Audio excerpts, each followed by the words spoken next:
She stopped eating first. Then she stopped speaking. The family in the river valley of Mesopotamia had already tried everything they knew.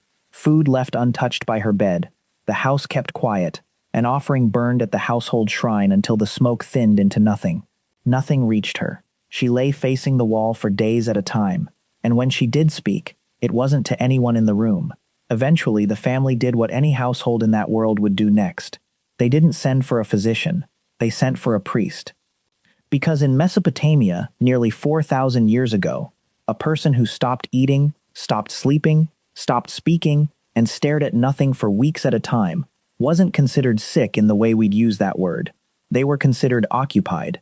Something else, a restless ghost, an angry god, a curse passed down through the family line, had taken hold of them, and the cure wasn't medicine, it was ritual, a sacrifice to the sun god Shamash, an exorcism, a name spoken aloud to drive out whatever had moved in. Here's the question that should stop you. Read that description again. The sleeplessness, the silence, the refusal to eat, the withdrawal from everyone who loved her, and ask whether it sounds unfamiliar. It doesn't. It sounds exactly like something we'd recognize today. So which is it? Did that woman have depression, the same disease diagnosed in clinics right now, just described through the wrong lens? Or is that a modern label we're forcing onto an experience that was never really the same thing at all? That question turns out to be far harder to answer than it looks, and the answer, when it finally arrives, comes from a place nobody investigating ancient texts would have expected: your immune system. For a long time, the Mesopotamian family and their priest were the closest thing history had to a case file. There was no doctor in the room, no diagnosis, no theory of the mind at all. Just a household trying to make sense of a person who had, in every practical way, disappeared while still breathing. That changed around 400 BCE, on the island of Kos, where a physician named Hippocrates was quietly rewriting the rules of what illness even meant. Hippocrates rejected the idea that a suffering mind was a punishment from the gods. He proposed instead that the body ran on 4 fluids: blood, phlegm, yellow bile, and black bile, and that health depended on keeping them in balance. Too much of one fluid, and the body broke down in a specific, predictable way. An excess of black bile, he argued, produced a condition he named melancholia, literally, black bile in Greek.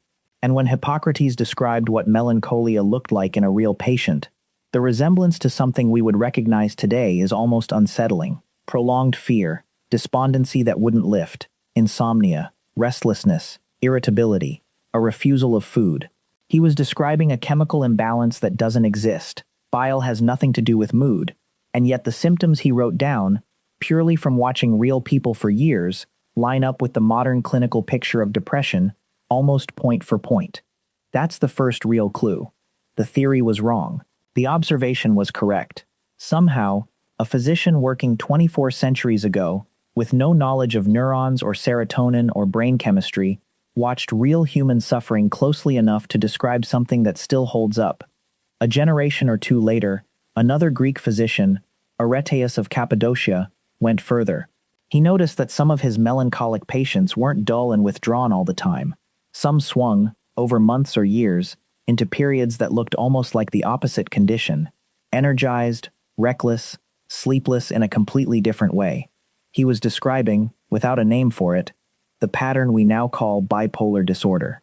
When Galen later carried humoral theory to Rome, the black bile diagnosis spread across the Roman Empire largely intact, prescribed with bloodletting, purging, and exorcise, treatments that did nothing for the excess fluid that was never actually there, yet occasionally eased a patient's distress anyway, if only by giving a suffering person the sense that something was finally being done for them.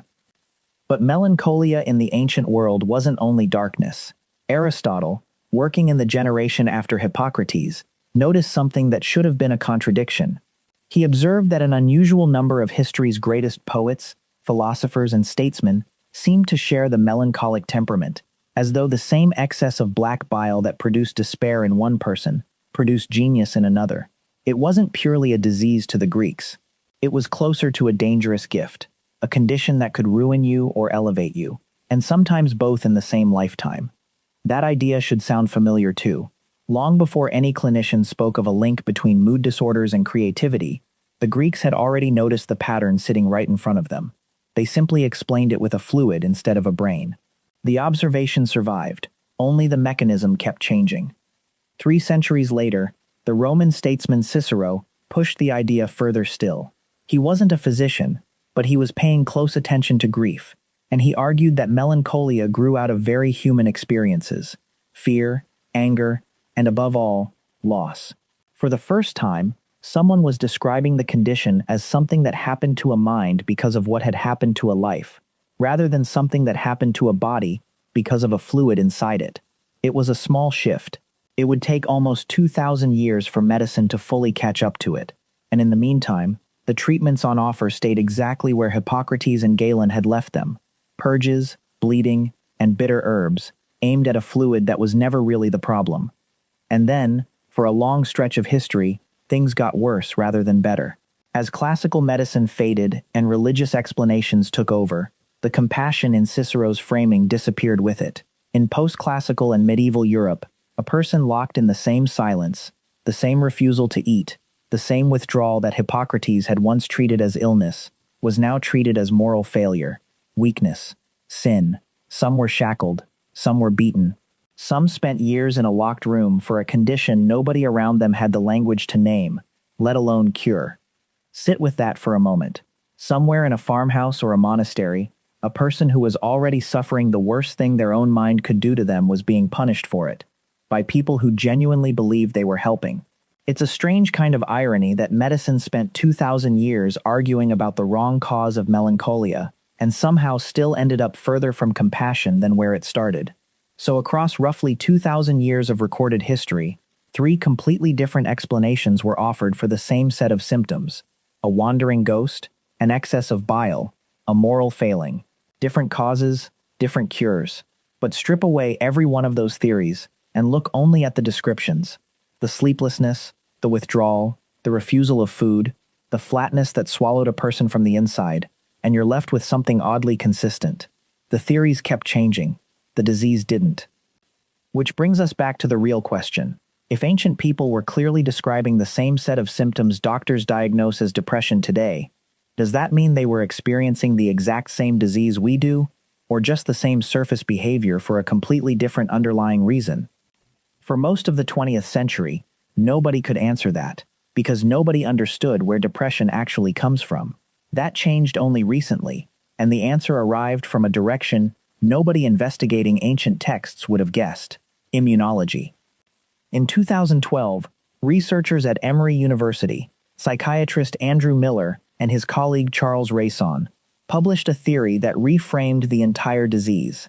They had noticed something strange in the genetics of depression. Most of the gene variants linked to a higher risk of depression weren't involved in mood at all. On paper, they were involved in the immune system. That single fact forces an uncomfortable evolutionary question. Depression damages the people who have it. It disrupts relationships, reduces the drive to eat, work, and reproduce.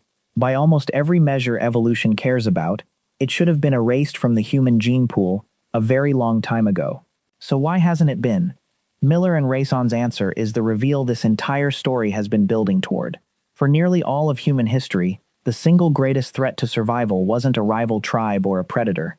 It was infection. And the symptoms of depression, fatigue, loss of appetite, social withdrawal, disrupted sleep, are almost identical to a separate, older biological response called sickness behavior, the exact set of changes your body forces on you when you're fighting off an infection. Stop moving. Stop eating as much. Pull away from other people. Conserve every available resource for the immune system instead. In a world where infected wounds killed as often as old age did, that shutdown wasn't a malfunction. It was a strategy. The genes that triggered it kept ancestors alive long enough to survive the infection, and, by pulling them away from the group, may have kept the infection from spreading to everyone they loved. Those genes got passed down for the most practical reason biology has. They worked. The physical fingerprints of that system are still measurable in a modern blood test. People diagnosed with depression today tend to show elevated levels of inflammatory markers: interleukin-6, tumor necrosis factor, C-reactive protein, the same signaling molecules the body releases to fight a genuine infection, even when there's no infection to fight. The alarm and the illness it was built to detect have quietly come apart from each other. The wiring linking mood to the immune system never got the memo that the threat had changed. Now go back to that house in Mesopotamia. A priest walks in believing a ghost has taken hold of a member of the household. He has no idea that he may, in a sense, be looking at an ancient defense system, one built over hundreds of thousands of years to fight infection, firing in a body that isn't actually infected at all. Wrong diagnosis, right disease. The machinery he was witnessing might be older than writing, older than agriculture, quite possibly older than our species itself. There's a strange kind of comfort in a discovery like that, and a strange kind of discomfort too. The two often arrive together. Here's where it gets even stranger. Researchers studying communities that still live something closer to a traditional hunter-gatherer lifestyle have found that low mood, grief, and withdrawal after loss are common there too, but they only rarely deepen into the kind of prolonged, disabling depression clinicians diagnose today. The ancient machinery is present in everyone. The trigger that turns it into a full disorder appears to depend heavily on the environment surrounding it.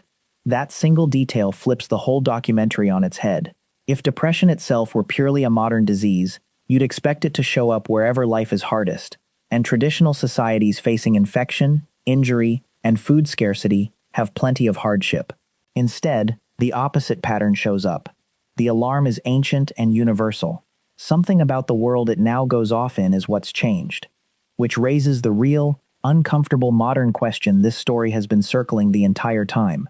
If the system was built to switch on during infection and switch off once the infection cleared, what happens when it switches on for reasons that never resolve? A job that grinds a person down for years, a loneliness with no obvious end, a grief with nothing to bury. The ancient alarm still works exactly as designed. It's just that the modern world is very good at supplying threats it was never built to handle, and far worse than it used to be at supplying the community enclosure that once helped shut it back off. That connection isn't just theoretical anymore. It's actively reshaping how depression gets treated. Researchers are now testing anti-inflammatory drugs alongside standard antidepressants in patients whose blood work shows this inflammatory signature, on the logic that if part of the disease is an ancient infection-fighting response with nowhere to aim itself, then calming that response directly might succeed where mood-altering medication alone sometimes doesn't. It's a strange full circle. 3,000 years after a priest tried to expel a ghost from a suffering patient, doctors are still, in their own evidence-based way, trying to calm something invisible inside the body. None of this makes the ghost theory, the bile theory, or the sin theory correct. They weren't. Every one of them was wrong about the cause. And in a strange way, that's almost funny. For 2,000 years, some of the smartest people alive kept independently rediscovering the same symptoms and inventing a new wrong explanation for each one. But none of them were wrong about what they were looking at. The disease itself, the same one researchers now trace to inflammation, and an ancient inherited defense against infection, was already there in that Mesopotamian house. It was there when Hippocrates wrote his case notes on the island of Kos. It was there in the locked rooms of medieval Europe, misread as sin by people who meant well and did terrible things anyway. So did ancient people suffer from depression the way we do now? The honest answer is yes, and also, not entirely. The biology is the same, arguably far older than any civilization that ever tried to explain it. What's different is the world around it. Fewer plagues to justify the alarm today, and often less of what used to switch it back off. Ancient people weren't experiencing a lesser, more primitive version of what we call depression. In a real sense, we're all still carrying their exact affliction, running code written for a world that, for most of us, no longer exists. That woman in the Mesopotamian household never got the explanation she needed. Her priest did the only thing his world had taught him to do.